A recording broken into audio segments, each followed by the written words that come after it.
ये किडनैपिंग का ही मामला है, लेकिन पुलिस इस केस को सीरियसली बिल्कुल भी नहीं ले रही थी। यहाँ पर समय बीत जाता है। तकरीबन 4 महीने का समय बीत चुका था। वहीं इसी बीच राहुल गुप्ता किसी जुगाड़ तरीके से ऑफिशियल तक अपनी एप्लीकेशन लगाता है, जिसके बाद इस केस की दोबारा से इन्वेस्टिगेशन होना स्टार्ट हो जाती है और फाइनली 25 अक्टूबर 2024 को, यानी कि तकरीबन 4 महीने के बाद, पुलिस फिर से विमल सोनी और एकता गुप्ता को ढूंढने की कोशिश करना शुरू कर देती है, क्योंकि पुलिस ने विमल सोनी के परिवार के सभी लोगों के मोबाइल को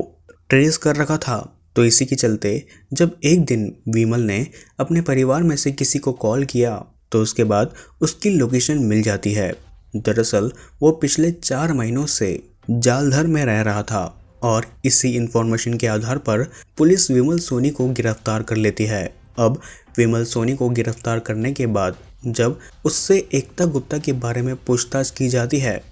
तो वो पहले पुलिस को गुमराह करता है, लेकिन उसके बाद वो पुलिस को बताता है कि एकता गुप्ता की हत्या तो उसने 24 जून 2024 को ही कर दी थी और उसके हत्या के बाद उसने एकता गुप्ता के मृत शव को नदी में फेंक दिया था। विमल सोनी की लोकेशन के अनुसार पुलिस उस नदी में जाकर सर्च ऑपरेशन करना शुरू कर देती है, लेकिन वहां पर पुलिस को कुछ भी नहीं मिलता है। फिर से विमल सोनी से पुलिस जब पूछताछ करती है तो वह बार बार अलग अलग तरीके से जवाब देना शुरू कर देता है। कभी वो किसी लोकेशन के बारे में बात करता है तो कभी वो दूसरी लोकेशन के बारे में ये कहते हुए बताता है कि एकता गुप्ता की लाश को उसने इस जगह पर ठिकाने लगाया है। पुलिस यहाँ पर ये समझ चुकी थी कि हो ना हो विमल सोनी पुलिस को गुमराह करने की कोशिश कर रहा है, और जब इन्हीं सारी चीज़ों के चलते जब पुलिस ने सख्ती बरताते हुए विमल सोनी से पूछताछ करना शुरू की